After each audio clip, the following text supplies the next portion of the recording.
Hello, hello, hello. So, misinformation and disinformation, we continue. So, pseudoscience. Pseudoscience, yeah. Like, pseudoscience is pseudoscience. For those of you who don't know, I assume everyone does. Pseudoscience is just like science that you can't prove. Like, for example, cryptid theory, like what's that stupid thing? The Loch Ness monster, what do you call that thing? Bigfoot. Uh, what else? Like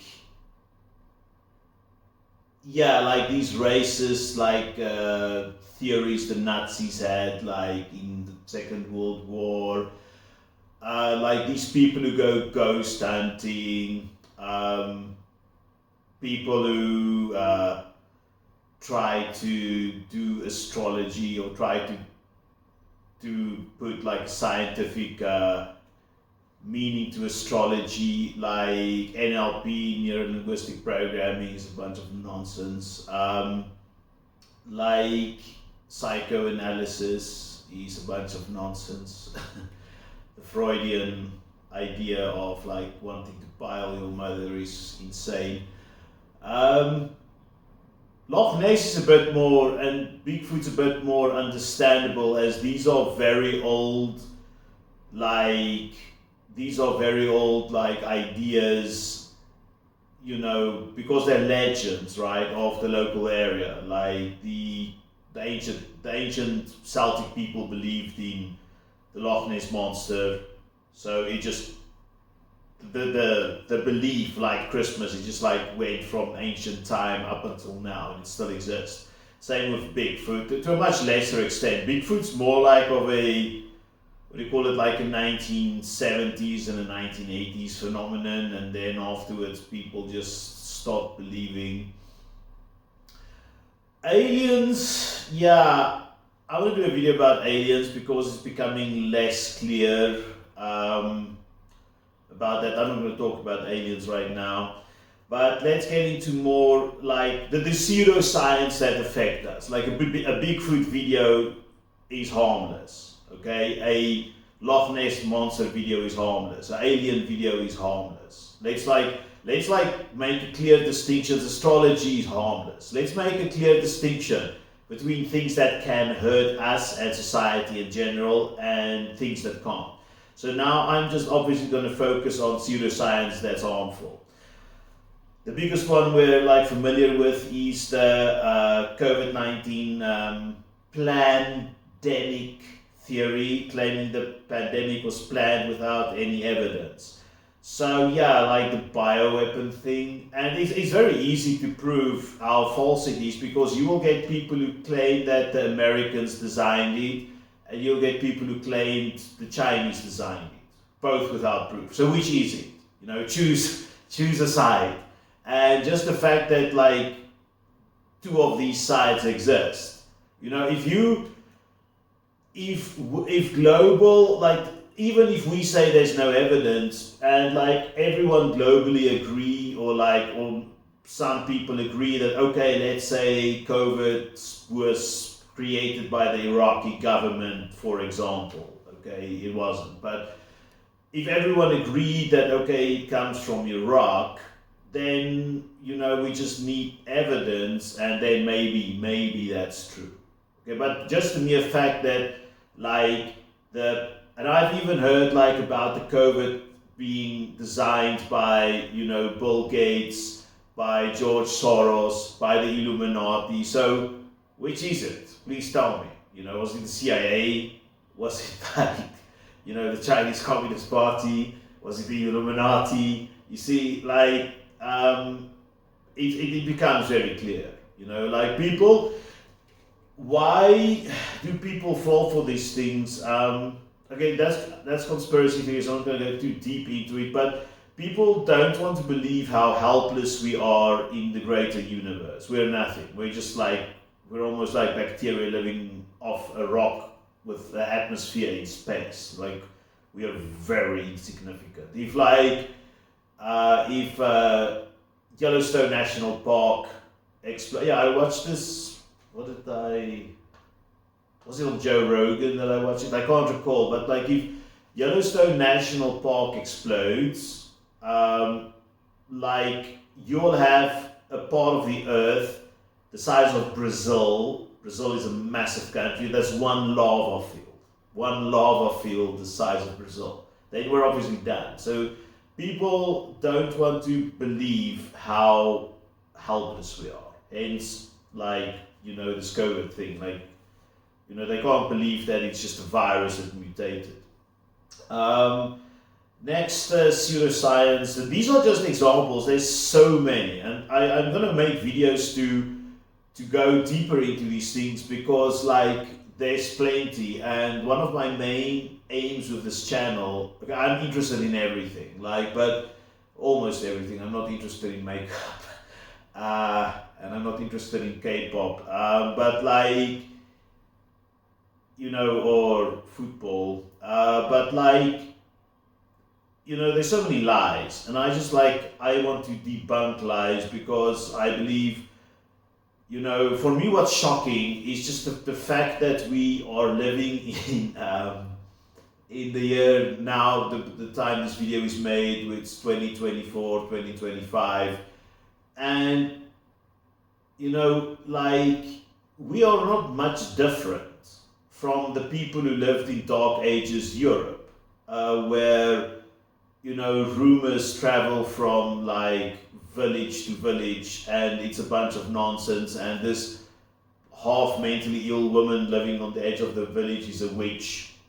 Where knowledge, like, knowledge, you think knowledge is widely available and it's like easy to define or to find it and for people to believe it, but it's not, because I'm not, in the series, like, some of you may think that I've like looked down upon people who hold these beliefs. No, some of these beliefs, it's rational things that the mind come up with, because the human mind is, some people say it's unlimited, but it's also very limited. Like, I want to do a video on thought mistakes. Like, apparently, like, by the time the average assault, by the time you've hit someone physically, like boom, you've already committed 7 thought mistakes. I'll go deeper into that some other time, not now. Next up, vibrational healing. Okay, so vibrational healing is claimed to cure diseases. I get that. Some people are in terrible pain, and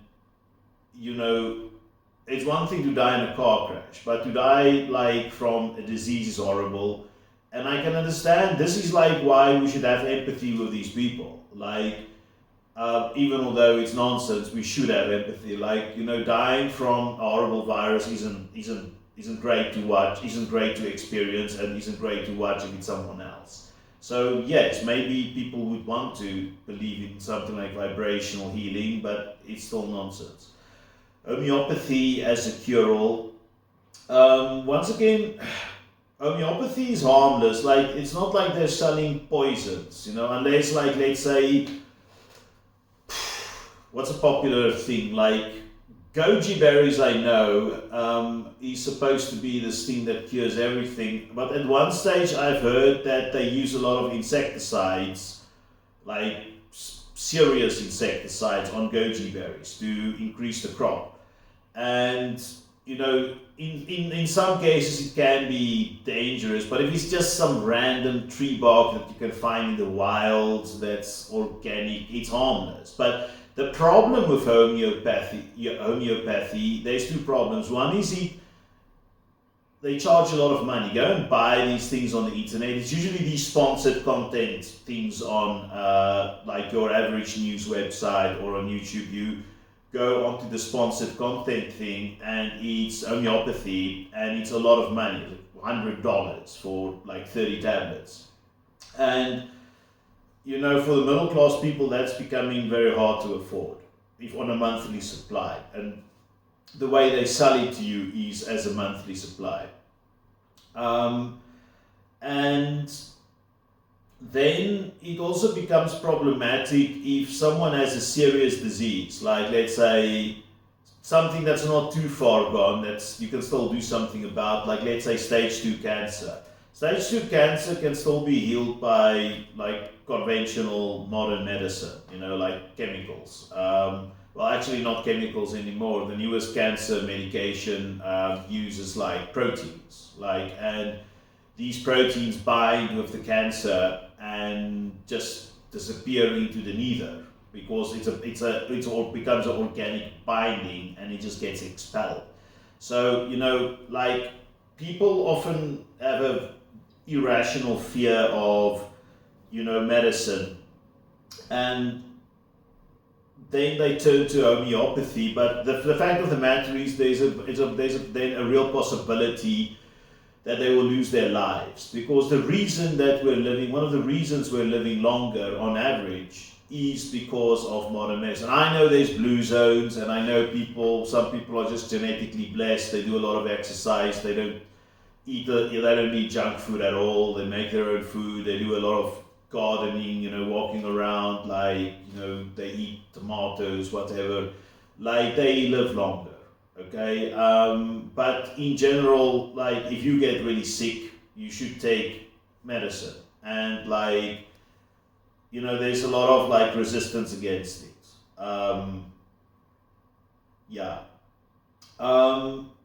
Telepathy, okay? Once again, telepathy is a bunch of nonsense.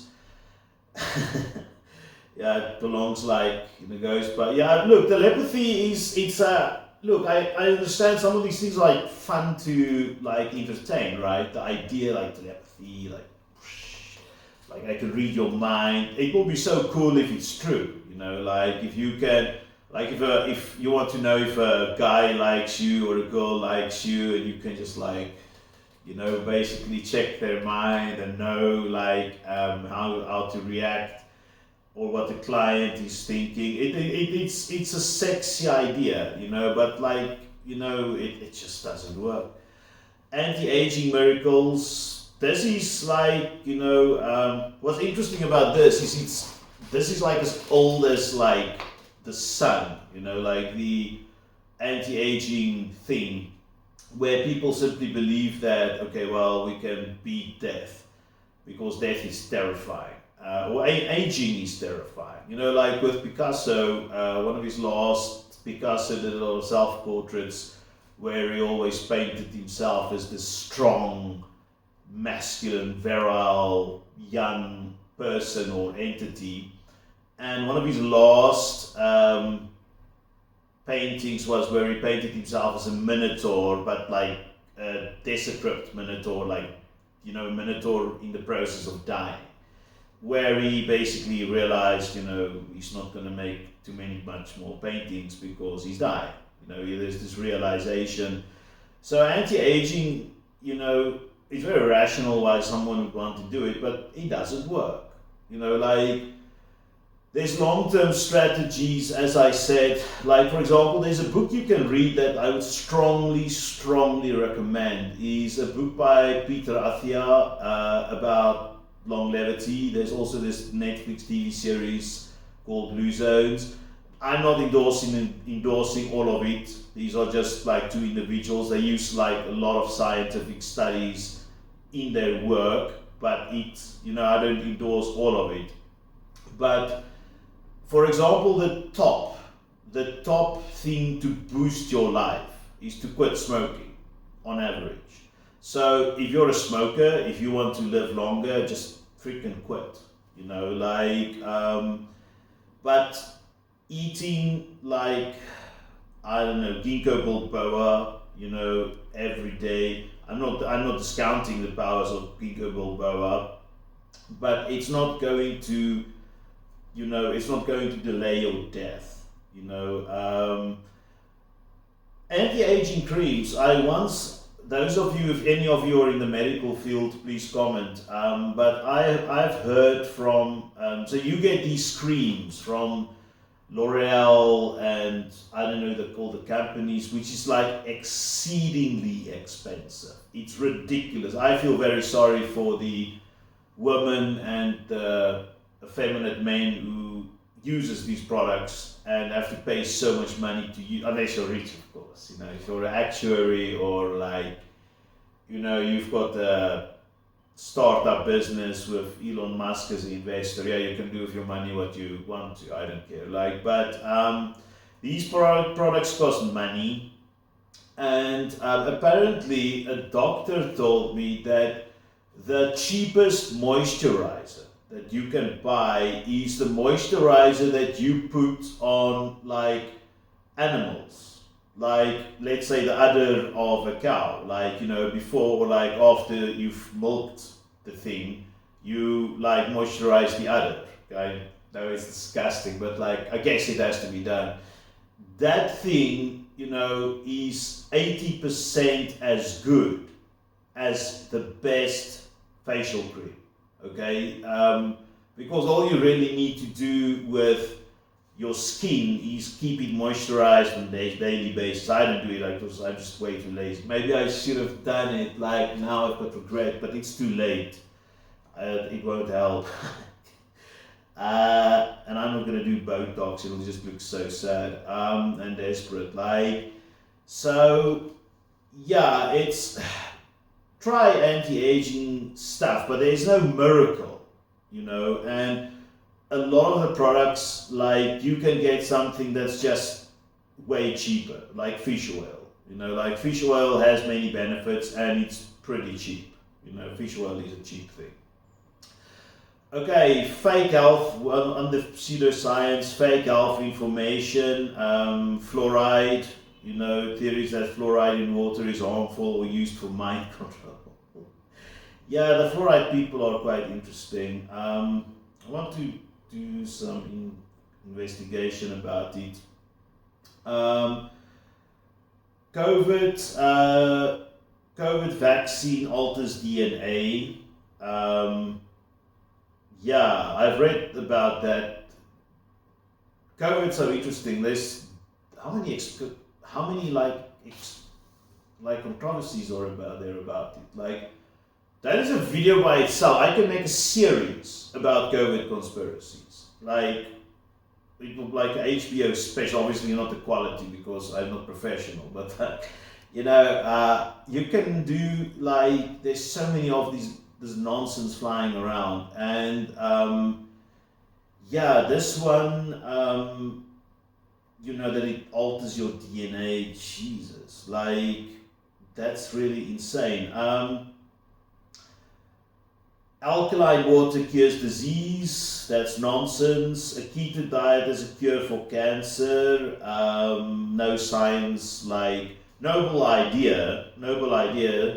You know, we all want to cure science, but there's no evidence for it. Then fake cures for HIV. This is the worst. You know, like HIV is also a terrible thing to like die from.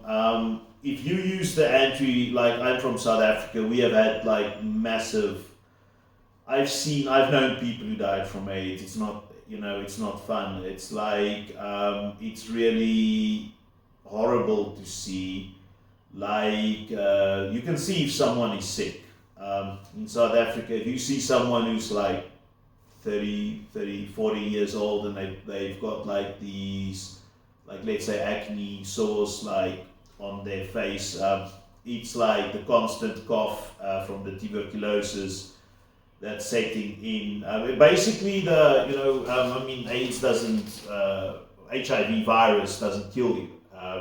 It's when the viral load of HIV becomes like crosses a certain, because your body like kind of doesn't react to AIDS, it keeps everything under control. But the moment the viral load crosses over a certain threshold, it becomes AIDS, and then your body just can't defend itself. So it's not AIDS that kill you; it's basically, you know, all the other diseases, and it's horrible, and it's just so sad that people would like, you know, advertise fake cures for AIDS. It happened in South Africa. Like we had a president called Thabo Mbeki, and he said that garlic, beetroot. There was him and the health minister. I forgot the name. Beetroot, like what's the other one? Garlic, and what was the other one? Is carrots? No, beetroot, garlic. Oh yeah, ginger. Like those things cure AIDS. Now those things may be antioxidants. I think there are some evidence for that. Like beetroot's like healthy, but it's not going to cure AIDS. Like it just doesn't work that way. And you know, I don't know how many people died in like from HIV in that period where the government could have just given them, you know, the drug, you know, imported the drug from Europe. The theory, I've heard a theory, and it seems to be, maybe it's just a rumor, so like I'm not going to, you know, pin it on my mast, but like, pin my flag to it, like, but there's a theory that people like the president considered it, Mbeki, and then they told him how much it will cost. And apparently South Africa just didn't have the money because at that stage, like, you know, you didn't have like, let's say India and China, they weren't manufacturing the drug yet. So we couldn't get it for cheap. And we couldn't like buy the patent to make it for cheap in South Africa. We had to buy it at European prices and American prices, and we couldn't like afford it. So there's a theory or a rumor that like he looked at the price and he was like, is there any other way? And some people, like these pseudoscience people, approached him and told him, yeah, if you like maybe antioxidants, you know. So yeah, pseudoscience can cost lives. You know, this once again, this is why I'm drawing a clear line between, you know, believing in Bigfoot and believing in like, you know, anti-aging miracles. The one is just a hobby. The other one is going to cost you money. Unless you make a pilgrimage to the Bigfoot photo website where it was taken, you know, at that time once a year, and you fly all the way to the United States, that's going to cost you money. But I don't think there's people like that. Okay, hoaxes and rumors. Internet hoaxes. So basically, the Facebook paid access hoax, repeated rumors that Facebook will start charging users. Okay, so you know, someone just comes up with it, pushes it, comes viral, and there you go. Bill Gates vaccine microchip. Claims that Gates used COVID-19 vaccines to implant microchips. Like, this is so stupid. Okay, once again, you know, this sounds condescending. I think, like, in this, like, I almost feel like you should shoot this series over because, like, you know, for me, it's very stupid because, like, you can just go for a X-ray. And the X-ray will pick up immediately whether there's a microchip in your body. You know, where MRI, if you go for an MRI, the MRI machine will freak out. You know, like if there is a microchip in your body, you know, that can send or receive radio signals, the MRI machine will, you know, it's not going to be happy. Like, and the people will ask you about it, like the people who did the scan, unless they're in on the conspiracy, which is obviously nonsense. Like, you know, millions of doctors and radiologists can't be in on such a conspiracy. The thing is, a lot of people hate Bill Gates for just being successful, like dropping out and creating this. I mean, I use Windows, I'm not an Apple fan, I think Apple is overpriced. I also don't like the what do you call it, the heuristics, the setup of Apple. It's clumsy. I just never liked it. That's my personal opinion, but it's overpriced. I don't see why you should pay for that. Like, I use Samsung and Lenovo, and it's way cheaper. In any case, Bill Gates, people are jealous of that, and then they became even more jealous when he went into philanthropy. And a lot of people go into philanthropy and they waste their money in the sense that they, you know, like they don't spend their money effectively. So essentially, like what Bill Gates did is he just said, look, let's just do malaria. We can make a difference in malaria. And that's what he did, and they did save a lot of lives. And it's almost like I feel that the left has the left wing and elements of the right wing, they were jealous of the success of the man. Like the people on the left were like, okay, he's helping Africans that can help themselves, and the right wing were like, oh, here is like a successful philanthropist helping Africans. Why don't he could have helped, white Appalachians, whatever. I don't know I should study that. Why do people hate Bill Gates? Like, okay, apparently there are some issues around Bill Gates. There's like some apparently sexual toxicity in the Microsoft office. There used to be, now he has left, but that's a different. One can also not mix all these things together into one. Like one can. There's no absolute, but quite often they just exist separately. People are very complicated. So like maybe he's a deviant in some cases, but in other cases, he's a genius. I know Tesla is like Tesla and Musk were geniuses, but how many of you use Windows? It's revolutionary, and how many African children have you saved? How many African children has any American or Asian president saved, as opposed to Bill Gates? So let's just look at some numbers. Okay, the Ed Sheeran impersonation hoax. A person posed as Ed Sheeran to gain free meals and stays. That happened to, what was it like? Yeah, it was, it happened in Spain. I'm not familiar with the Ed Sheeran one, but I read about one about Brad Pitt in Spain. This guy just posed as Brad Pitt, and he got Spanish people to invest money into a supposed movie he was making. And luckily they caught the guy, but it's a good, it's a good idea, Brad Pitt is so popular, it's a good idea to impersonate him. Ed Sheeran as well. Nonetheless, be wary if you as a normal person are approached by a celebrity. Okay, red mercury hoax. Rumors about the mythical substance with extreme powers. I want to do a video about this because I know a lot about red mercury. It was this thing in South Africa that was supposed to be some form of radioactive material, and there was this this plane that went down over the Atlantic fly. This was in the 80s during apartheid South Africa, and we had three allies. We had Israel, Zambia, and Taiwan.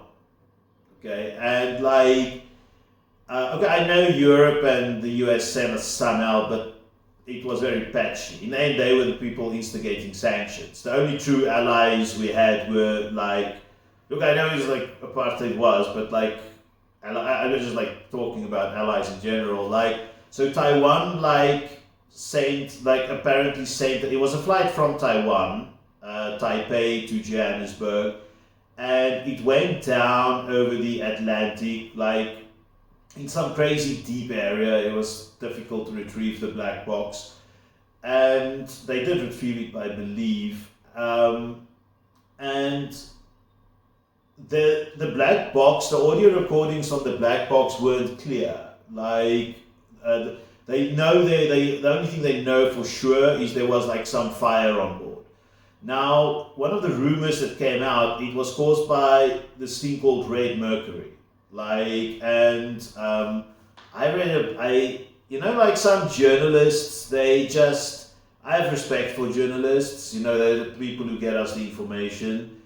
Um, but some journalists are just too, they're like cowboys. They just freaking, shoot from the hip. And there were these 2 or 3 journalists in South Africa, and they wrote this book called Red Mercury or something like that. I bought the book. I got buyer's regret. I'm so ashamed. But in any case, that perpetuated the hoax, and it was just this, it was like it was supposed to be obvious because I saw this. There was like TV documentaries as well. We have in South Africa this documentary series called Carte Blanche, which is French for what's it like open page. I don't know, Carte Blanche. White page. I'm not French, so I don't know, but like. It's about exposés, and these people were on it, and they had like a bottle there apparently containing red mercury, but then at the same time they claim it's a radioactive substance. How do you have like this, and it was this red bottle with this red shit in it, like how do you hold radioactive substance in a glass bottle in your hand? It should have been obvious straight away, but we are so shocked by the downing of this aircraft, in such mysterious events that we feel we as humans, we need to have an explanation straight away. So our brains trick us and it goes into these crazy places. Here's a story for you. Like my mom, actually my family, we were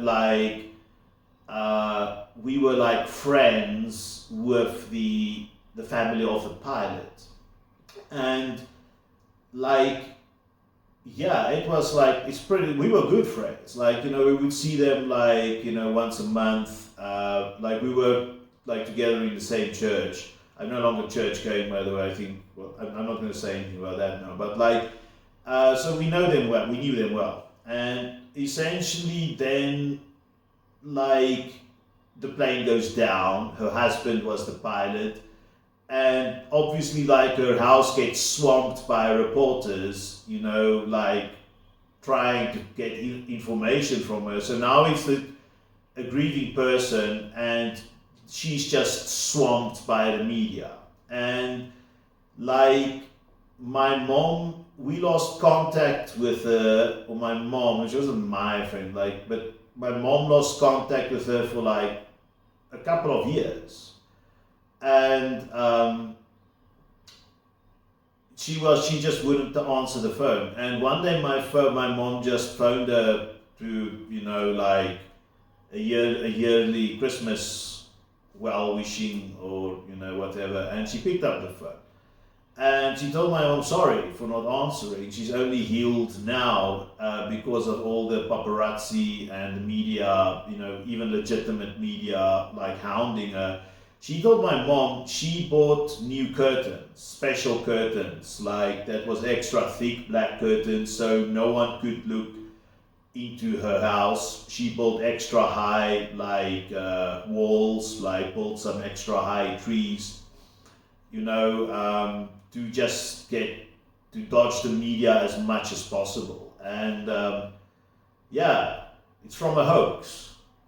So hoaxes can ruin people's lives. Next up, text hoaxes warning of government shutdowns. Fake messages claiming government shutdowns and stockpile warnings. These things, these text warnings, they go viral too. Any form of text, whether it's back in the day, just the SMS, these days, WhatsApp and Telegram and Instagram and whatever, it just goes viral. And then suddenly you buy $1,000 worth of stuff that you will consume, but so it's not a total loss, but you buy all of this stuff. And now it's going to take you 1 year to consume it. And it's it's essentially at that stage where you bought it. what definitely happened is that it affected your cash flow. Okay, so like even if you bought long life, let's say you bought long life milk. Okay, that's fine. It will last at least 1 year, maybe even longer, and like you won't lose money. But like you do lose money in the sense that that $1,000 that you spent, or like you could have just kept it in the bank and it could have like made interest. Now you've put it into asset, like if you can regard like non-spoilable food as an asset that can't make money, so yeah, not as pernicious as this red mercury hoax, but annoyance as well. Next up, rumor mongering. Yeah, mongering is such a negative word. The first time English isn't my first language. My first language is Afrikaans, which is like a sister language of Dutch. So I learned English only when I was about 4 or 5 years old. So one of the books I used to learn English was Asterix and Obelix, and one of the characters in the book was it was called so I know it was French, the original, but the translation was in the one I read was in English, and it was the guy was just called the fishmonger, and not the fish seller, the fishmonger. And I was like, what's mongering? And yeah, the guy, it turns out this guy in this Celtic village, that's like the setting of Asterix and Obelix, he sells this awful fish that's always rotten. And I think it's a play because I think it was written in the 70s or 60s, 70s in France, and the French at that stage, they also had the yellow press, and there's a bunch of nonsense in the newspapers, and I think it's kind of like a play on that. Apparently, if you read Asterix and Obelix in French, it's the best comedy ever. But French isn't perfectly translatable into other languages, so you have to compromise. Rumor mongering. Okay. Unsubstantiated rumors of politicians' affairs, rumors about politicians' personal lives spread without proof. So yeah, in Africa, for example, if you're a politician and you have an opponent that really irritates you, you just accuse them of sodomy. Yeah, and that it has less of an effect now because it's been done so many times that people have grown wise. But you just accuse someone of sodomy, and then you basically to attack their character. The same with just affairs, what's a good example? Yeah, for example, Donald Trump. Maybe I don't like the guy, but yeah, they shouldn't have. There was too much attention paid to the fact that he had an affair because monogamy is a construct. Thousands of years ago, polygamy or shared partners was 10,000 years ago. That was how humans operated. So the concept of Christian marriage is very new, and people can't adhere to it. So it's just it's morality, morality shaming people in order to gain power. Once again, you can ruin legitimate marriages. If the guy was let's say loyal, or the woman was loyal, you can ruin legitimate loving marriages with these rumors. Once again, very malicious. Celebrity drug use rumors, if you can prove, or if you can just you just cast aspersions on someone that they use drugs. Let's say the guy was seen somewhere, smoking, what do you call it, one of these rolled cigarettes, like roll your own, and someone takes it, a paparazzi takes a photo, like, oh no, that was a joint, like, look at how happy he was with his friends, like, casting aspersions on someone's character. Unfounded teacher misconduct accusations. Rumors about teachers involved in scandals that prove false. Yeah, so children will do it, especially teenagers. Like, if you don't like a teacher, just get rid of them by spreading a rumor. Like, oh, he's cruel, like, blah, blah, blah, blah, whatever. Okay, next up, false claims about famous YouTubers. Rumors spread about controversies they aren't involved in. This is like true. People will. Okay, so some YouTubers like they do make mistakes or they say stupid stuff, but then it's recorded. Like, it's very easy to just download a YouTube video and it becomes permanent. But in other cases, like what I feel actually in this sense is that they will take a video out of context. It has happened to PewDiePie. It was like the original YouTuber basically. It was pretty cool. Like when YouTube kind of came out and PewDiePie was like the first guy to become famous, almost. Like, and then you could still talk to the guy. You could have a conversation with him because I think at that time he had only 10,000 followers.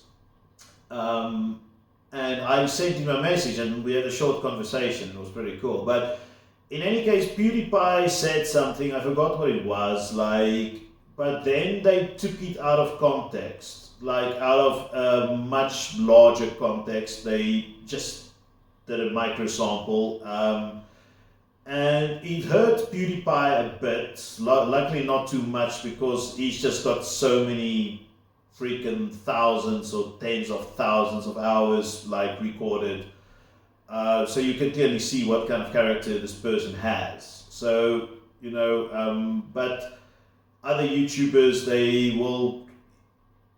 There's one thing I'm never going to try to do is freaking do a heat job on another YouTuber. It's kind of underhand, and then it becomes like the celebrity. What do you call it? Like Big Brother. I don't want that nonsense in my life. There are people it's usually YouTubers trying to hit other YouTubers, causing some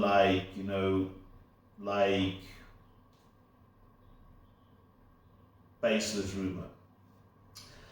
Then next up, or next chapter, biased content. Partisan media. Coverage of protests based on ideology.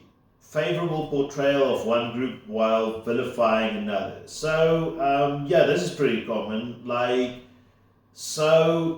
The media, you get multiple types of media. You get small media, big media, accurate media, inaccurate media, novel media, traditional media, left-wing media, right-wing media, centrist media, left-leaning, right-leaning, whatever. But often they are slanted, and it depends. If you look at something like PBS will be very neutral. But if you look at Fox or actually not CNN, like MSNBC. MSNBC is just the left-wing version of Fox. If you look at those two things, covering the same riot or protest, you get very, very different coverage. And it's actually, the nice thing is, once you just familiarize yourself with information, how does information work? This is why I've said this many times before, get yourself, if you ever get a news prescription, get a paywall prescription, get Ground Up News. Ground Up News will help is the easiest way for the layman, and I'm kind of a layman myself, to like not be fooled by all of this nonsense, or at least show you that this guy's left leaning, that guy's right leaning. But after a while, you can get so good. You can, because these media organizations, they've got like a personality almost. So you get to know them, and no matter what they say, like, you know what they really mean, what's really going on. It's like your girlfriend or your uncle or whatever, like, no matter who they are or what they are, like, they will say something and it may be totally incorrect or off or different or, eccentric, whatever you want to call it. You know them very well, and then you know what the truth is, right? Like, so, for example, let's say your uncle is very quarrelsome, okay, or he's always in a bar fight or a fight at the rugby or whatever, like a physical one, and he comes home and he's got like a blue eye, and you weren't there, you receive no information, you just know this is his nature, and you ask him like, what happened? Like a journalist would ask like someone, oh, what happened to you? Like, and he's like, oh, this guy was looking for trouble. Then you know what he really means is, I was looking for trouble, and this guy was defending himself, and in the subsequent fight, he hit me on the eye, and that's why I have a blue eye. That's what he meant. Okay, so after a while. So it's actually quite a lot of fun if you look at these things. You take MSNBC and you take Fox, and now and then they will cover the exact same story, because remember, they won't, like, if a story totally disfavors their narrative, they will discard it. If you have like some Ku Klux Klan people burning freaking a cross in front of like this black Episcopal church in Alabama, Fox News won't cover it, because there's just no way they can put a good spin on it, even if they try. If there is like some like Black Lives Matter riot and they kill, or they beat 5 policemen to within an inch of their lives, MSNBC won't cover it, because it's so bad, like, they can't put a spin on it. But like now and then, MSNBC and Fox News, they will have coverage of the same story. And then you can read both and you can see how different they are. And then by just adding that information, you can actually get the correct information by just like speaking to, these, like they say, every story has 2 sides. Like, but after a while, you start getting so good at analyzing media, you can just read something and you know whether someone is lying to you or not, or what the real story is, simply because you know their nature. You've like gotten used to the pattern. It's like when you're driving your car and your car, the steering wheel alignment is out, and you, instead of driving like this, you have to drive like that all the time. It's like that, and you just have to auto-correct it yourself, and then you've got the truth.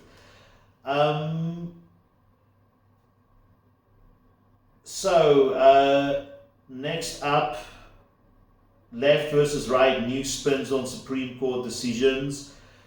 Yeah, so media will often, judges in general, like, even if they're left or right leaning, are professional people. They do, like, they do have they are slanted, like all of us, but like, they are still professionals. Just like you'll go to a doctor, a surgeon, and some surgeons will tell you, I do not recommend, or I'm not going to give you surgery because it's not the best course of action at this moment in time. come back in 6 months and we'll talk again. Then you'll find another surgeon who's like, okay, I need to put you into like surgery tomorrow. Okay, and like they're just different, and in both cases the surgery may fail. In both cases the surgery may succeed. But judges are like that. They're professionals, and then what the media often does is, and it's actually, they're not supposed to do that. It's unethical. Because you have the three branches of government, and even in autocracies, they exist to an extent. And then you've got the media, which they call the fourth estate. And they call it the fourth estate. Like, there's this movie called The Fourth Estate, which you should watch. It's a documentary. I think it's about Julian Assange or something. But the fourth estate is the fourth estate. It's the fourth branch of government. And it should stay out of the business. It reports. That's its job. It reports on it.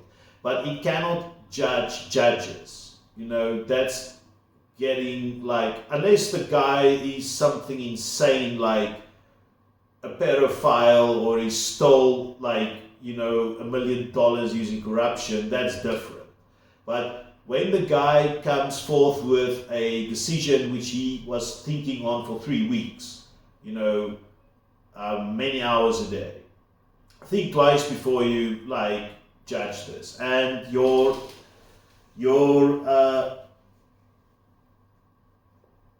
left, slightly left or slightly right-leaning newspapers or news organizations are less likely to do it, but your left-wing and right-wing organizations will do it. They will just go hysteric, and criticize so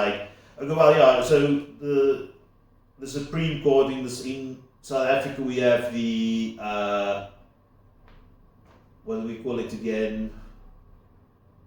It's not the High Court, the Constitutional Court. In South Africa, we call it the Constitutional Court. And people will criticize the Constitutional Court. And the Constitutional Court's actually kind of beyond reproach, or it should be. And yet the media, people will criticize it because they're just unhappy with their lot in lives, which is also fair, if you're living in poverty, or if you feel you're being targeted as a minority disproportionately in cases of murder and whatever violations, I can understand then you're emotional and you disagree with the court. But in general, the court is right, and because they're professionals. Right. Where was I? My tangents. Okay. Climate change stories with bias. So, once again, climate change is treated. I believe in climate change. I think this are all the. It's 99% of scientists are in consensus about what climate change is. I'll leave it to you to figure out what their opinion is. But climate change is treated very differently by many different sectors of the media. So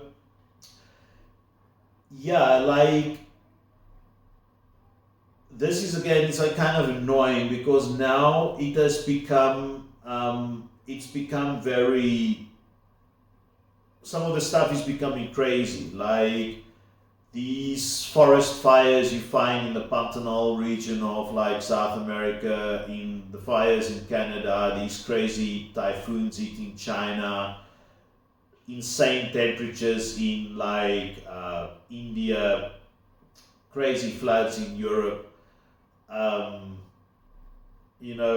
snow in Africa, all kinds of weird shit, and some people deny it, others they will spin it, at the very best. So political corruption stories, biases in reporting political scandals depending on the party involved. So now and then, look, I've got a I'm very clear about political corruption. When you're a politician, you're not even supposed to accept a movie ticket. According to me, that's how, you should be very careful about who you're befriending when you attain power. However, a movie ticket is just a movie ticket, and like a movie ticket, then you get like maybe a sports ticket, like a box ticket for the Rugby World Cup final.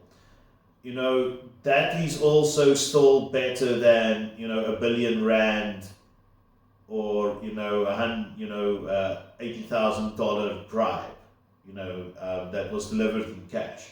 So all of these things are different, so then organizations will they will just take one side of the argument, okay, and some organizations, they will, let's say I do buy you a sports ticket because I own the stadium and you and I have been friends since before you attained political power. That's different as well, yet some organizations will make an issue about it. Okay, that's about politics. Then we're going to talk about agenda-driven narratives. So on immigration, environment, business.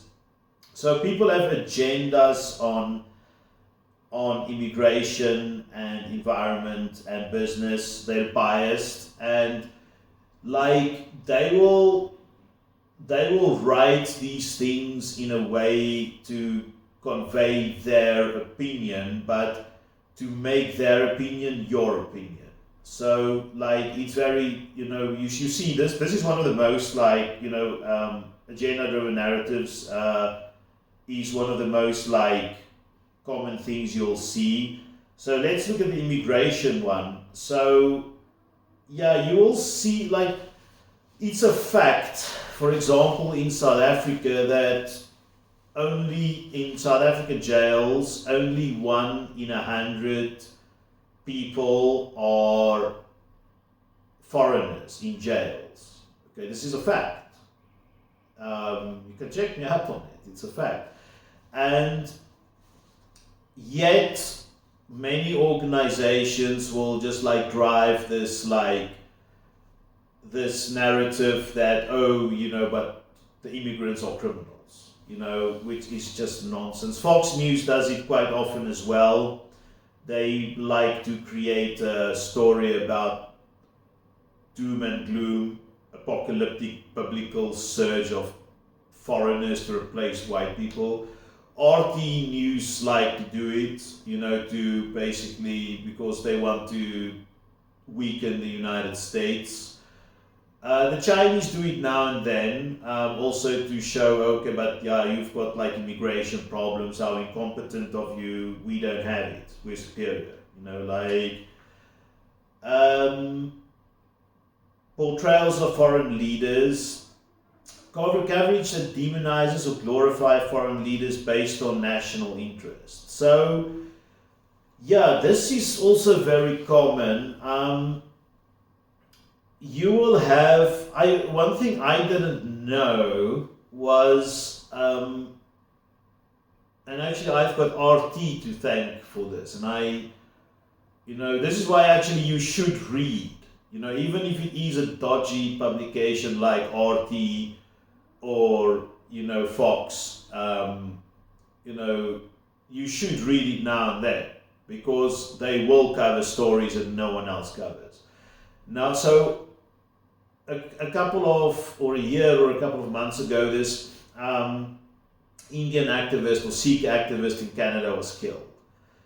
And then Canada kicked out the Indian ambassador, or they created, or I can't recall what exactly happened, but they started this brouhaha with India, the government of India, accusing the Indian government of a foreign assassination. And then when I read RT, the article, RT stated they've got no proof of it. The Canadians don't have proof of it. Yet when you read BBC, it seems that yes, like the Indians did do this, like foreign assassination. There is no proof. Show the proof. So like, just be patient. Like, even if you want to, even if you do suspect someone, just be patient, like, and wait, until the evidence is actually there. If you do something without evidence, you're going to lose in any case, because like, people will say you've got the agenda. So, don't go after people without proof. Prove you're innocent until proven guilty. Next chapter, manipulative algorithms. So, this is new. Bots-driven content. So, Instagram bots for fake followers. So this is how you, just like, a bot with fake followers, you just create something. I'm not sure about the technicalities of how you do it. If you're a technical guy, if you're a programmer, or like media, or like social media specialist or social media marketer, and you know anything about how to create bots or how it is done with the fake followers, please let us know. Like, so we know, we have, like, also if you can tell us how to better identify Instagram bots and fake followers. Like, I've got a basic idea, I think I said it in one of the previous videos, but maybe you can let us know more as industry experts. Bot comments on politicians' social media.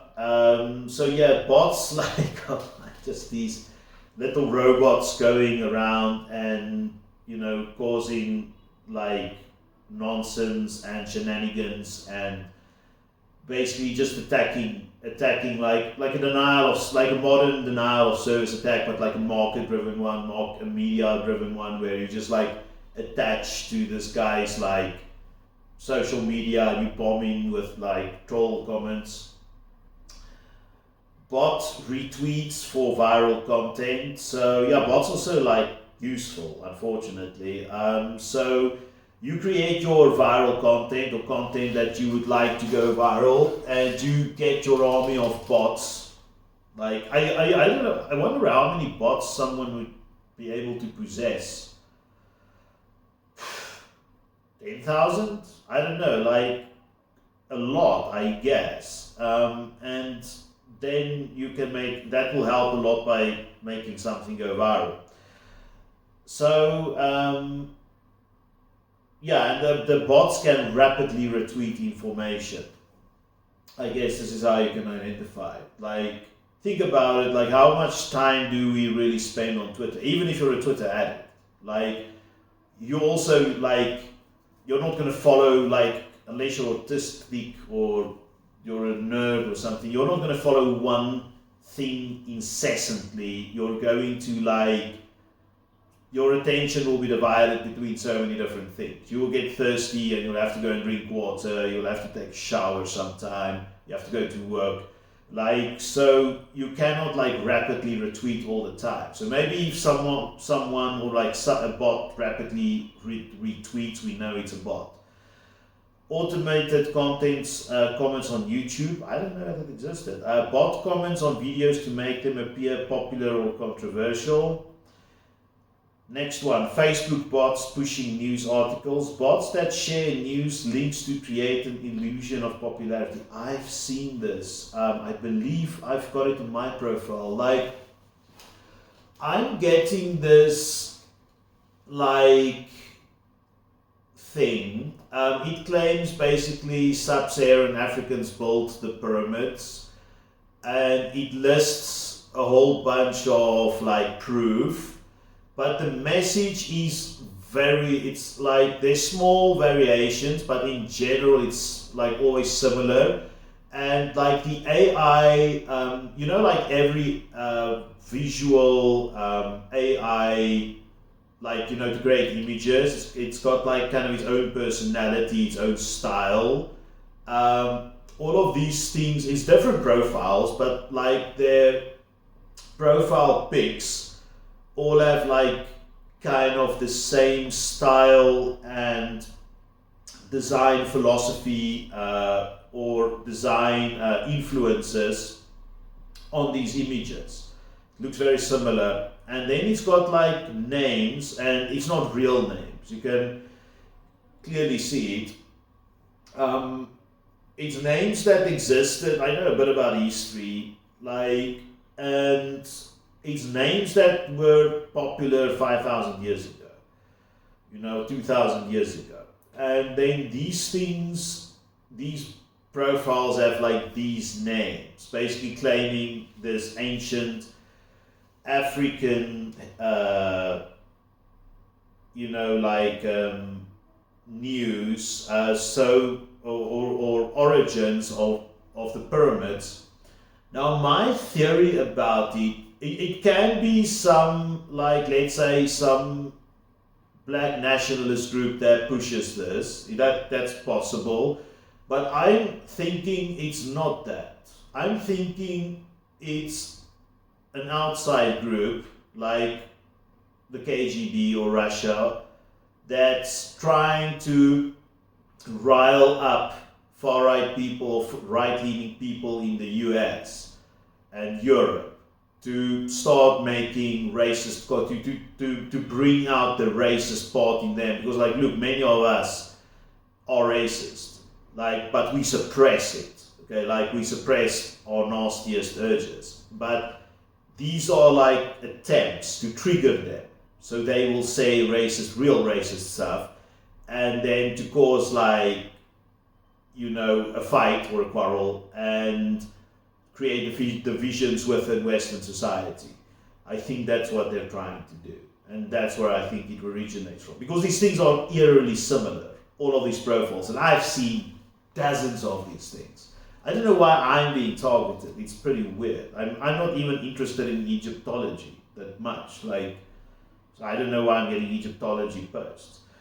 In any case, sometimes algorithms are just dead wrong. Like, I get a lot of, like, another ad I'm getting is like freaking on YouTube, this ad about, it's like this French factory, like it's like components to create your own factory. Like, I'm being bombarded by those ads, and I'm not, like, I don't have a factory.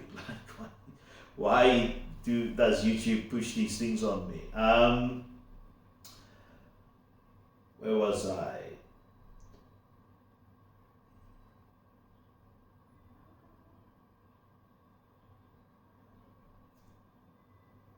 Okay, LinkedIn showing content from specific companies. Yeah, LinkedIn, it's not what it used to be. Like, LinkedIn used to be pretty nice, networking software. Now it's just this weird, it's like a Facebook for corporate people. And, it's a Facebook for marketing of, like, high-end, like, service products. It's no longer really about showcasing your talents. Next up, Spotify and playlist curation to increase platform engagement. So, tailoring playlists that reflect past behavior. That's the way you're, like, being manipulated. Although that's just marketing. Like, personally, I don't have a problem with that. Like, if I get, like, on my Amazon store, if I get, like, a book I buy a lot of books. If I get a book recommendation based on my past behavior, that's cool, because that's actually what I want. I don't want to go and, like, spend 2 hours and, like, freaking look for books that I like. It will be exhausting. It's much better that someone knows with intelligence and AI that, oh, this guy likes these kinds of books, and then recommend it to me. The same with Netflix and Spotify. These things. I like to be actually, recommended these things, but other people are very, like, they treasure their privacy. So they don't like being manipulated, because this is kind of a bit manipulative if you think about it. It's, for me personally, for some things I don't mind being manipulated, but like it depends on what. So, but I'm just highlighting that you are always being manipulated for products, to buy products. There was a Joe Rogan episode. I forgot to whom he spoke, but it was a guy who worked for Google, and yes, there's some dark stuff going on in Google. I'm not taking the conspiracy path. I'm just saying that Google has a lot of power to influence buyer behavior. Like more so than, let's say, Walmart, unless Walmart buys advertisement space on Google. But like they have, like there's a lot of like Jeff Bezos said so himself. It was like they make a South Park episode about it. The producer consumer, or the worker consumer rather. You work for money, and you work at like these tech companies quite often, like Amazon. You're pushing around carts, breaking your back, loading the nonsense onto high shelves, having to take fentanyl for your lower back pain, and then you buy the nonsense on the internet the next day. Like we have been forced to become a consumerist society. We're no longer a producer society like we were 150 years ago. Like we are now consumption driven. And I believe this is where a lot of like poverty emanates from, is we just buy shit we don't need. Like it's fine if you sell me something that's high end. If you made an iPhone that would last me 10 years, I will buy that phone, even if it's triple the price. Because go and do the math. Even if a phone is triple the standard price, but it lasts 10 years, I'm going to save a lot of money still. Like, so if you can do that, I'll buy it. If you can make me a vehicle, a car, that can last me my entire life, you can ask triple. I'll buy it. I'll still save money. But things are not made that way. They're made to break. It comes from the 1950s, 1930s, where they started making things that will break. Okay, next chapter, information laundering. Astroturfing. Environmental front groups by oil companies. Oil companies creating groups to downplay environmental harm. Yeah, this is a real thing. This is once again a very harmful thing that should just be freaking. This is downright criminal. Like lobby groups. I saw a documentary. I forgot the name. Tobacco did it. Big Tobacco did it as well, where they created a body that looked at the effects of smoking, and the scientific body came to the conclusion that smoking is harmless, which is obviously nonsense. Oil companies have PR companies to help them. You have to. If your business model is like negative or destructive in any way whatsoever, you need to downplay it. It's marketing 101. So yeah, like for example, if you had yeah, I don't know if I have anything positive to say about this, but because I recently studied marketing as a subject, just like a couple of months, but yeah, so if there's an oil spill, okay, by let's say Shell or whatever, they will have advertisements showing that, like how they are cleaning up cleaning the penguins and whatever has been destroyed by that oil spill. Like they will show the good that they're doing. They will make an advertisement showing how they are planting trees to save the environment.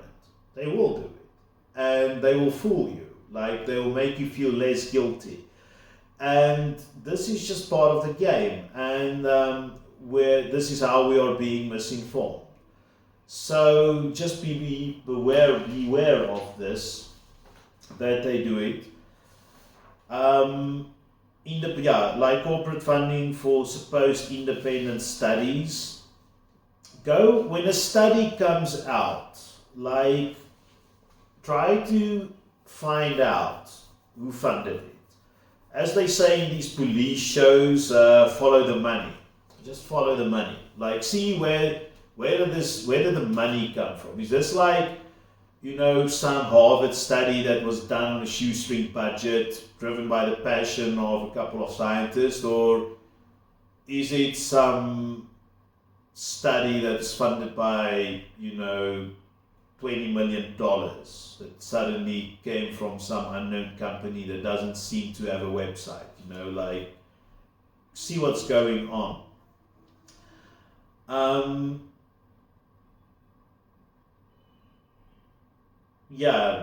Getting back to disinformation, Russian troll farm content. So Russian troll farm, it's basically a common. It has essentially turned into a common compound now. Russian troll farm. You never heard about the Algerian troll farm or a Argentinian troll farm. It's a Russian troll farm. Let's be serious about this. And they will, Russia consistently punches, above its weight class. They're very smart people, or the government at least, and they will use this to do whatever they want to. State-run media in foreign elections, media pushing disinformation in other countries' elections. That's why some media companies are just blocked in other countries, because they interfere,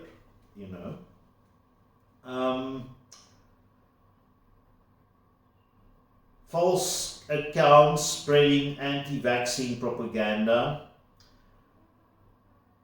Fake news sites in the 2020 US election. Coordinated news campaigns in Brexit. So it was a lot of far-right campaigns for Brexit. Brexit, once again, it weakened the UK, and I think a lot of forward-thinking people knew this. It would weaken the UK. So there were foreign interference with the Brexit campaign to push the narrative that the UK would be better off without it. Now it turns out it's not. Next chapter, trolls and sock puppets. Sock puppets. So trolling and in academic forums. So because people who specialize in misinformation and disinformation know that academics are their biggest enemy, because academics can, penetrate their shield of armor. They will go after, academics, and one of the best ways to do it is in their home, in the forum where they're active, and especially, I guess, if you can have a high quality content where you can gaslight the person, make them question the thing that they are researching, or at least delay their research. You can do that as well, because many academics would know they're being trolled.